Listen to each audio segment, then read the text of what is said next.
To be fit Pakistan में खुशामदीद। To be fit Pakistan के guest जो आज हमारे साथ मौजूद हैं, उनका नाम डॉक्टर फैसल हनीफ है और बेसिकली पाकिस्तान से हैं और अभी इसमें स्टे भी कर चुके हैं और वहाँ अपनी तालीम भी कर चुके हैं। सर, आज इस मौजू पे हम आपको साथ लेके आए टू बी फिट पाकिस्तान में कि आप इतनी कंट्रीज में सफर कर चुके हैं और स्टे भी कर चुके हैं। हमारी फिजिक और उन कंट्रीज की लोगों की फिजिक में क्या फर्क है? जी सर। अच्छा सलीम, बहुत बहुत शुक्रिया पहले तो मुझे अपने प्रोग्राम का हिस्सा बनाने पर। दूसरी चीज़, जहाँ तक सवाल का ताल्लुक है फिजिक में क्या फ़र्क है, तो फिजिक तो ज़ाहिर है वो जेनेटिकली होती है हर इंसान की, ख़ासतौर पे वो एरिया वाइज। लेकिन हाँ, हम फिजिक के बजाय अगर हम ये इस्तेमाल करें कि उनका रूटीन क्या है, किस तरह से वो अपने आप को एक्टिव रखते हैं, तो ये ज़्यादा बेहतर टर्म होगी। जी। तो जैसा कि आपने खुद ही इंट्रोडक्शन में बताया कि मैं बहुत सारे ममालिक में रहा हूँ, काम के सिलसिले में भी और तालीम के सिलसिले में भी। तो हर मुल्क का अपना एक कल्चर है स्पोर्ट्स का। तो मैं जिन आपने जैसे इंट्रोडक्शन में बताया कि रशिया से मैंने तालीम हासिल की है, तो आपको पता है कि ओलंपिक्स के अंदर 2 से 3 मुल्क ही हैं जो गोल्ड मेडल की रेस में ऊपर होते हैं, यूएसए, एक रशिया, चाइना। ठीक है। तो आप अंदाज़ा लगा रहे हैं कि वो किस हद तक स्पोर्ट्स लविंग नेशंस हैं ये सारे के सारे। जहाँ तक रशिया का ताल्लुक है, तो जब मैंने वहाँ पढ़ता था तो मैंने खुद देखा, हमारा एक स्पोर्ट्स का सब्जेक्ट भी था मेडिकल यूनिवर्सिटी में। तो वो बाकायदा लोगों को स्कूल के वक्त से, यानी बच्चे जब छोटे होते हैं स्कूल के वक्त से, उनको वो टीचर्स जज कर लेते हैं कि इसको हमने तैयार कर ओलंपिक्स के। वो किसी को स्विमिंग के लिए ले लेते हैं, किसी को स्कीइंग के लिए, किसी को स्केटिंग के लिए, किसी को फेंसिंग के लिए। मुख्तलिफ गेम्स को वो पहले से ही पिक कर लेते हैं और फिर उसकी उसी हिसाब से उसकी तैयारी करवाते हैं।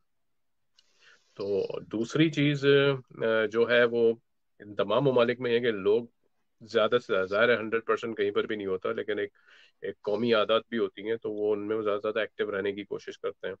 जैसे कि भाई मैं जर्मनी में हूँ, तो यहाँ पर आप सुबह सूरज निकलने के बाद और सूरज ढलने तक आप जहाँ पे भी निकलोगे, आपको हर वक्त कोई ना कोई रनिंग करता हुआ नजर आएगा।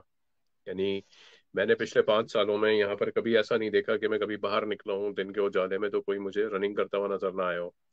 और उसमें कोई उम्र की भी कैद नहीं है और जिन्स की भी कैद नहीं है, मर्द औरत जो जिस हिसाब से कर सकता है।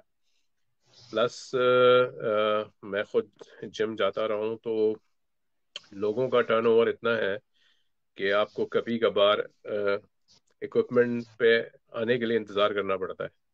यानी लोग इतने एंथुजियास्टिक हैं, वो अपने आप को फॉर्म में रखना चाहते हैं। ये चीज़ है। फिर लोग मुख्तलिफ मुल्कों में मुख्तलिफ उनके तरीक़ेकार हैं कल्चरल, जिसमें वो मुख्तलिफ तरीके इस्तेमाल करते हैं। कोई रनिंग करता है, कोई जो है वो मस्कुलर ट्रेनिंग कर रहा है, कोई कुछ कर रहा है। तो ये है ओवरऑल ना। तो यहाँ ज़्यादातर लोग कॉन्शियस हैं इस हवाले से, अपनी सेहत के हवाले से। और एक बड़ी मज़े की चीज़ जो मैंने खास तौर पर रशिया में देखी थी और मैंने खुद भी ट्राई की थी, तो वो एक अच्छा आइडिया नहीं था मेरे लिए, कम से कम एक गर्म मुल्क से जाने वाले शख्स के लिए। एक चीज़ होती है कोल्ड प्लंजिंग। यानी कोल्ड प्लंजिंग की मुख्तलिफ टाइप्स हैं। रशिया में मैंने देखा है कि चूंकि टेम्परेचर जो होते हैं वो गिर जाते हैं -40 तक। मैंने खुद -70 तक देखा है साइबेरिया में। तो जिस शहर में मैं रहता था वहाँ -40 38 तक जाता था, तो दरिया वगैरह जम जाते, तो दरिया में एक बड़ा सा सुराख करके वो और फिर उसमें जंप लगाते हैं वो इतनी ठंड के अंदर। तो ये कोल्ड प्लंजिंग कहलाती है। बहुत से लोग जो हैं ठंडे पानी से नहाते हैं और मुझे भी वहीं से आदत पड़ गई ठंडे पानी से नहाने की। तो उस कोल्ड प्लंजिंग के अपने फायदे हैं। तो ये भी एक एक कल्चरल हैबिट आप कह सकते हैं कि रशिया के हवाले से या उन मुल्कों के हवाले से है। जी सलीम। जी सर, तो डाइट भी इनकी जैसे हम यहाँ खुला खाना खाते हैं रेडियो से, तला हुआ समोसा तो चाट तो चिप्स, इस तरह ही है या वो अपनी डाइट भी साथ में मेंटेन करते हैं? पहली चीज़ तो सलीम यह है कि यहाँ पर ऐसी कोई कहानी नहीं है कि इस तरह खुले में जो है वो तला जा रहा है और पकोड़े बिक रहे हैं, कुछ बिक रहे हैं। अगर आप कहीं पर भी जिसको आप देखें, तो वहाँ पर आप अगर कोई रेस्टोरेंट खोलेंगे तो इतना आसानी से आप नहीं खोल सकते। उसके लिए पूरा food department, health department, even अगर आप के मेन्यू के अंदर रोटी भी है, तो उस रोटी का जो पेड़ा है ना, वो भी जो स्टैंडर्ड्स उनके मुताबिक होगा, वो कभी भी इंस्पेक्शन में वो पकड़ सकते हैं। इवन आपके बर्तन धोने के जो सामान है, वो तक चेक होता है कि वो क्वालिटी का है नहीं है। तो यहाँ पर वो थड़े वाली चीज़ें तो है नहीं, लिहाजा आप जहाँ कहीं पे भी जाओगे तो आपको चीज़ें अच्छी ही मिलेंगी, क्वालिटी वाली ही मिलेंगी। ये ज़रूर है कि फास्ट फूड वगैरह यहाँ पर है बहरहाल, ख़ासतौर पे यंग जनरेशन के अंदर। जैसे मैंने कहा कि 100% तो सारे के सारे एक्सरसाइज नहीं करते, बट ओवरऑल जो है वो एक इस लिहाज से कॉन्शियस हैं कि वो जो है वो अपनी सेहत का ख्याल रखने की पूरी पूरी कोशिश करते हैं। तो फूड ज़ाहिर है, जब आप वो डिपेंड करता है कि आप आपका पर्पस क्या है, गोल क्या है आपका। आपने मस्कुलर बॉडी बनानी है, ठीक है, या आपने सिंपल अपने आप को फिट रखना है, उसके हिसाब से फिर वो डाइट्स होती हैं। अगर आपने मस्कुलर बॉडी बनानी है तो जाहिर है कि उसके अंदर फिर वो स्पेशल किस्म की डाइट होती है जो मोर प्रोटीनस, मोर विथ फैट्स, उसमें कार्बोहाइड्रेट्स बहुत लिमिटेड होते हैं। तो ये होता है। तो जो आपने बात की है कि थड़े वाली, वो चीज़ें नहीं होती यहाँ पर। हाँ सर, मतलब पाकिस्तान या इंडिया, जितने भी हमारे ये कंट्रीज हैं, इसके निस्बत उनमें सेहत का ज्यादा जो है ख्याल रखा जाता है, ऐसे ही है? क्योंकि हमारे यहाँ तो सेहत का नहीं, पैसे का ज्यादा ख्याल रखा जाता है कि सेव कैसा किया जाए, ऐसे ही है? जी बिल्कुल ऐसा ही है सलीम, और ऐसा भी मैंने देखा है इन ममालिक के अंदर, रशिया में भी, मोल्दोवा में भी और जर्मनी में भी, बहुत सारे एरियाज के अंदर के जहाँ पर शायद इतने ज़्यादा जिम्स नहीं है, और अगर हैं भी तो लोगों को एनकरेज करने के लिए पार्क्स के अंदर जो है वो मशीनें लगाई हुई हैं, इक्विपमेंट्स लगाए हुए हैं बेसिक से, लोगों को इनकरेज करने के लिए लोग आए और फ्री ऑफ कॉस्ट उसके ऊपर ट्रेनिंग करें।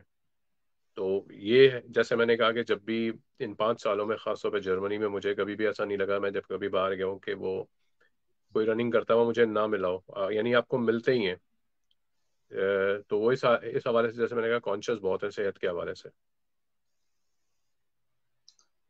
सर, यहाँ पे भी पब्लिक पार्क्स में जो है बहुत ज्यादा सहूलतें हैं, और बहुत सारे ऐसे इदारे हैं जो पाकिस्तान में सैकड़ों की तादाद में क्लब चलाते हैं फ्री ऑफ कॉस्ट, लेकिन लोग खुद नहीं आना चाहते हैं इस फील्ड में। उनका कैसे माइंड चेंज किया जाए? असल में मुख्तलिफ अवामिल हैं सलीम इसके अंदर। ज़ाहिर है कि लोगों की माशी हालत भी है, लोगों के घरों के मसाइल भी हैं बेचारों के, जिस हिसाब से हमारे यहाँ पे मसाइल हैं। तो मैं समझता हूँ कि शायद ये भी एक बड़ा फैक्टर है कि लोग अपने घरेलू मसलों से, अपनी जो पर्सनल लाइफ है उसके मसलों से बेचारे नहीं निकल पाते। हालांकि ये बात ठीक है कि अगर वो अपना थोड़ा सा तवज्जो इस तरफ दें तो वो अ, अपनी जो टेंशन है उसको एटलीस्ट रिलीज कर सकते हैं। जैसे कि मैंने शुरू में कोल्ड प्लंजिंग की बात की थी, तो मुझे अंदाजा है कि मुश्किल है, लेकिन आप यकीन करें कि कोल्ड प्लंजिंग के इतने फ़ायदे हैं मेडिकल के कि आप तसव्वुर नहीं कर सकते। आपका स्ट्रेस लेवल डाउन करता है, ठीक है, आपके मूड को अच्छा करता है।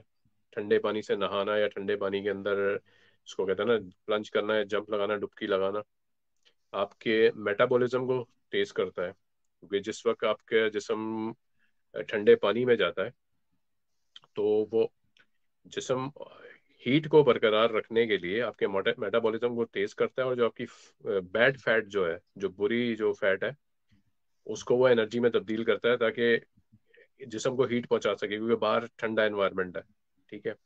आपके जो लिम्फेटिक सिस्टम है, लिम्फेटिक सिस्टम क्या होता है कि जो ये हमारे जिस्म का वेस्टेज को बाहर निकालने का सिस्टम है, कि इसमें सारे टॉक्सिन्स और बैक्टीरिया और डेड प्रोडक्ट वो निकलते हैं इससे बाहर। तो आमतौर पे एक्सरसाइज जो है वो लिम्फेटिक सिस्टम को एक्टिवेट करती है, क्योंकि लिम्फेटिक सिस्टम को एक्टिवेट होने के लिए मसल्स का काम करना, उनका सुकड़ना, कॉन्ट्रैक्ट होना बहुत ज़रूरी है। तो एक्सरसाइज और कोल्ड प्लंजिंग, ठंडे पानी से भी मसल सुकड़ते हैं, तो वो जो ड्रेनेज है, लिम्फेटिक ड्रेनेज, वो बेहतर होती है, और जो जहरीले मादे हमारे जिस्म में जमा हुए होते हैं वो बाहर निकलते हैं। क्योंकि लिम्फेटिक्स के लिए कोई पंप नहीं है खून की तरह के, वो खून के लिए हार्ट है, पंप है, तो वो उसको पंप करेगा। लिम्फेटिक सिस्टम का जो वाहिद पंप है वो मसल्स है। और मसल्स को आप एक्टिवेट कर सकते हो या तो एक्सरसाइज करके या कोल्ड प्लंजिंग करके। और ज़ाहिर है हर आदमी कोल्ड प्लंजिंग कर नहीं सकता, क्योंकि ठंडे पानी के अंदर दीगर मसाइल भी हो सकते हैं। तो exercise is the best solution to activate your lymphatic drainage. Sir, doctor साहब ये बताएं कि पाकिस्तान में आप इतने अरसे से रह चुके हैं और आते रहते हैं, और जैसे कि विटामिन डी का मसला यहाँ पे भी है, हालांकि आपको पता है सर, सूरज नजर ही आता है हमारे, खास तौर पे कराची में भी, लाहौर में भी, या जो जितने बड़े इदारे हैं, कि मतलब उन एरिया की बात नहीं कर रहे हैं जो बिल्कुल हमारे बर्फानी इलाके, लायक के हैं, लेकिन फिर भी विटामिन डी का यहाँ मसला है सूरज होते हुए भी। क्या वहां पे भी इतना बड़ा मसला है विटामिन डी का? यहाँ पर तो वाकई मसला है, क्योंकि सर्द मौसम की वजह से सूरज कम होता है। तो लिहाजा ये एक यहाँ पर चीज़ ऐसी मौजूद है कि जिसके लिए लोग या तो सप्लीमेंट्स लेते हैं या मुख्तलिफ ग़िज़ाओं का इस्तेमाल करते हैं जो विटामिन डी रिच होती हैं। ठीक है, क्योंकि यहाँ वाकई ये प्रॉब्लम होता है। ठीक है, और अकेले विटामिन डी की कमी जो है ना, वो कंट्रीब्यूट खासतौर पे मेल्स के अंदर जो है वो उनके टेस्टोस्टेरोन के लेवल पे भी असर करती है। तो वो मेल्स में अक्सर पोटेंसी के हवाले से जो है ना वो उनकी शिकायत होती हैं। टेस्टोस्टेरोन को बढ़ाने के लिए बेस्ट जो है ना वो एक्सरसाइज है। जब तक आप मस्कुलर एक्सरसाइज यानी आप वेट लिफ्टिंग नहीं करोगे प्रॉपर जो है निचले धड़ की, तो टेस्टोस्टेरोन जो है वो आप खुद कभी जज करके देखो कि आप जब डेड लिफ्ट कर रहे होते हो अपने पूरा हिप्स को और सबको यूज करते हुए मस्कुलेचर को, या आप रोमेनियन लिफ्ट कर रहे होते हो, तो आप खुद देखोगे कि जो अगर पेल्विस आपका स्ट्रांग होगा तो वो बहुत हद तक आपके टेस्टोस्टेरोन लेवल को भी जो ना इम्प्रूव करता है। तो जाहिर है कि विटामिन डी जो है वो टेस्टोस्टेरोन से रिलेटेड है, तो यहाँ पर है, लेकिन लोग दूसरे तरीके से उसको उसको कंपनसेट करते हैं, सप्लीमेंट्स लेके, अच्छी गजाएं खा के, एक्सरसाइज करके। सर आप पाकिस्तान में थे तो आप वेट आपका कितना था? अभी आप यूरोप में मौजूद हैं तो आपका वेट आपने साथ क्या कंट्रोल किया है, डाइट से या अपने उनके लाइफ स्टाइल से? तो आप पर्सनल सवाल है। नहीं, वो आपने देखा ही होगा मुझे कि मेरा वेट ज़रूरत से ज़्यादा था। मुझे याद है कि जब मैंने 2011 में पाकिस्तान छोड़ा था तो मेरा वेट जो था वो 155 केजी था। ठीक है, और आज भी मैं कभी कभार पुराने कपड़े देखता हूँ तो मुझे हंसी आती है। तो लेकिन हुआ ये कि 2016 में जब मैं जर्मनी आया हूँ, तो एक काम किया कि पहले जो जॉब्स थी उनमें गाड़ी भी मिली हुई थी, सब कुछ था। तो पहला काम ये किया कि गाड़ी नहीं रखनी, जहाँ जाना है पैदल जाना है। पैदल चलना शुरू किया। हालांकि 2016 में जर्मनी आने से पहले मुझे डायबिटीज भी हो गई थी, और आप यकीन करें कि मेरा जो शुगर लेवल था बहुत हाई था। HbA1c जो था वो 10+ था। लेकिन इन 4-5 सालों के अंदर 155 केजी से 92 केजी पर लेकर आया हूँ। मेरी वेस्ट 48 थी पाकिस्तान में, अभी ये 35-36। सिर्फ वॉक तो करके, सर थोड़ी सी एक्सरसाइज करके, अपने आप को एक्टिव रख के पैदल चलना बहुत शुरू किया, तो उससे शुगर लेवल भी यानी 10.6 था मुझे याद है HbA1c, और वो अभी नीचे आ गया 6.2 पे। तो सर अभी मजीद इसको और मजीद आप कंट्रोल करने का इरादा रखते हैं? बिल्कुल कर रहे हैं, क्योंकि आजकल कोविड की वजह से थोड़ा सा जिम्स वगैरह जो है उनमें थोड़ी सी लिमिटेशंस है। तो घर पे भी जो है वो छोटे मोटे इक्विपमेंट रखे हुए हैं, और समटाइम्स होता है इंसान का दिल नहीं करता एक्सरसाइज करने का, तो वो जहाँ भी जाते हैं, जैसे मैंने कहा है शहर में, हम जहाँ पर भी मैं जाता हूँ मैं पैदल जाता हूँ। मेरी हद इम्कान कोशिश होती है कि जितना मैं पैदल चल सकता हूँ चलूँ। और यही वजह है कि मैंने अपनी डायबिटीज़ भी कंट्रोल की हुई है। हालांकि मैं शायद डाइट पे इतना कंट्रोल नहीं करता डायबिटीज़ के हवाले से, लेकिन अक्सर ऐसा होता है कि पिछले 6 महीने से एक्सटेंसिव वॉकिंग और एक्सरसाइज की वजह से मैं महीने में बहुत कम दवाइयाँ मुझे लेनी पड़ती हैं। पहले बहुत रेगुलरली लेना पड़ती थी। तो वो पैदल चलने की जो आदत है ना, वो स्टेमिना लेकर आई, और मैं अपने आप को अच्छा फील करता हूँ। सर साथ में अभी आप कुछ ऐसे जो है यूट्यूब वगैरह पे भी काम कर रहे हैं हेल्थ के हिसाब से, कुछ आपने खुद भी चैनल एक बनाया हुआ है मेडिटेशन के हिसाब से, ये जरा हमें आप बता दें कि ये क्या है, इसका क्या फायदा है? जी सर। अच्छा सलीम, ऐसा है कि वो सिंपल स्ट्रेस रिलीज करने के लिए एक चैनल बनाया था मैंने 2 महीना 3 महीना पहले। वो अभी भी अप है, रिलैक्सिंग बीट्स के नाम से ना। तो उसमें क्या चीज़ है कि वो टारगेट करता है एक स्ट्रेस को, यानी आपका स्ट्रेस जो है वो रिलीव करेगा जब आप उसको सुनेंगे। वो बिल्कुल रिलैक्सिंग किस्म का म्यूजिक है। कंसंट्रेशन आपकी स्टडी के हवाले से, अगर आपको कंसंट्रेशन चाहिए वो भी, अगर आपको नींद नहीं आ रही तो आप रात को लगाते उस चैनल को ऑन करें, एक उसकी वीडियो ऑन करें तो आपको बड़ा अच्छा लगेगा। और अगर आप विजुअल्स देखना चाहते हैं, वो सिर्फ म्यूजिक नहीं है, उसके अंदर ऑडियो विजुअल्स है, उसमें वीडियो क्लिप्स भी हैं। तो आपको नेचर की जो है ना बहुत सारी चीज़ें उसके अंदर हैं जो वीडियो की सूरत में है। प्लस जिसको आप कहते हैं, अगर आप मेडिटेशन करना चाहते हैं, आप योगा के दौरान कंसंट्रेशन चाहते हैं, तो आप उस आपको म्यूजिक को ऑन करके और अपनी सारी चीजें कर सकते हैं। तो वो था इसी वजह से कि जो एक इंसान की फिजिकल वेलबींग है और एक इंसान की मेंटल साइकोलॉजिकल वेलबींग है, तो वो जो रिलैक्सिंग बीट्स चैनल है वो बेसिकली मेंटल स्टेट को देख के बनाया गया कि इंसान अपने आप को सही रखे। क्योंकि अगर आपका साइकोलॉजिकल आपकी सेहत ठीक है तो फिजिकली भी आप अपने आप को बहुत ज़्यादा मोटिवेट कर सकते हैं। तो वो चैनल असल में उस चीज़ के, उसमें टोटल म्यूजिक है वीडियोस के साथ, 1-1 घंटे के शायद वीडियोस हैं, अराउंड 60 के करीब वीडियोस हैं, और उसमें कभी कभार बस थोड़ा फन डालने के लिए कोई छोटे मोटे शॉर्ट्स डाल देते हैं, वो है। हाँ जी बिल्कुल, क्योंकि ये हमने खुद भी इस पे ट्राई किया है और एक दो आधी क्लास में हमने जो है ये यूज भी किया है कि हमने छोटी सी साथ में इसको लगा के अपनी क्लास को जो है चलाया भी, तो वो सीखने वाले भी बड़े उससे जो है उन्होंने अपना लुत्फ उठाया इस चीज से। डॉक्टर साहब ये बताएं कि पाकिस्तान की जिस तरह 4 मौसमें गर्मी सर्दी मिला के, तो क्या वहां पे भी ऐसा ही ट्रेंड है, ऐसी चीजें हैं वहां पे भी?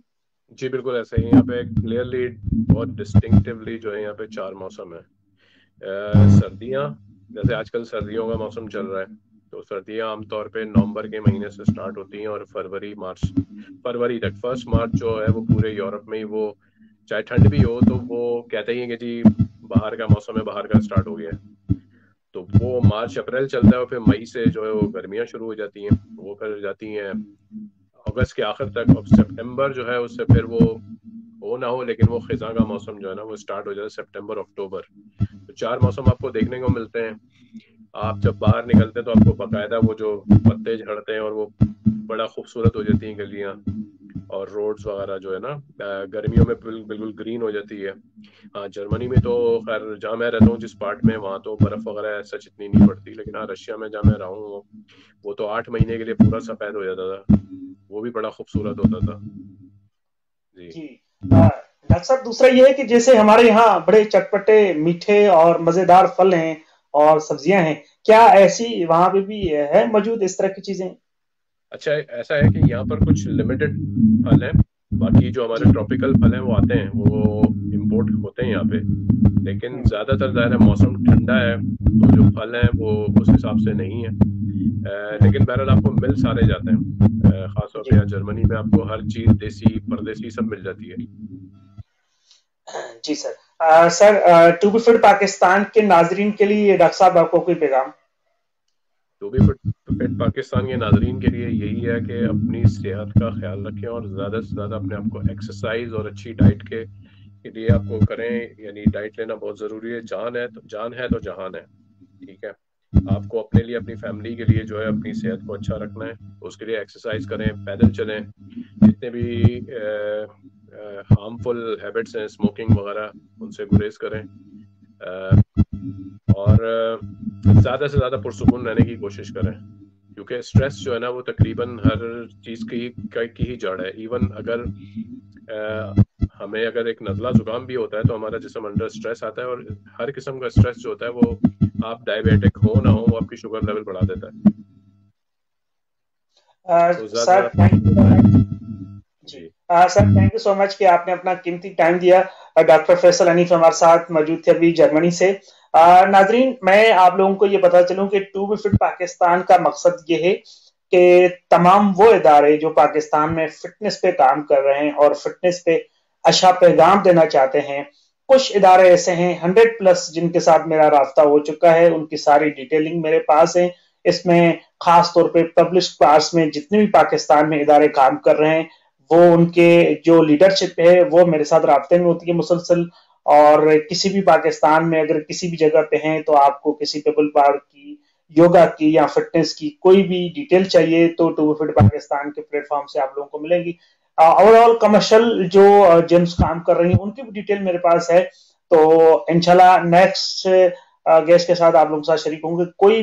कोई सवाल तो लाजमी आप इनबॉक्स में मेरे से पूछ सकते हैं, या मेरा व्हाट्सएप नंबर भी इस पे मैंने दिया हुआ है टू फिट पाकिस्तान पे। Sir thank you so much. अल्लाह हाफिज। सलीम, आपका बहुत बहुत शुक्रिया मुझे अपने प्रोग्राम में बुलाने का। अल्लाह हाफिज।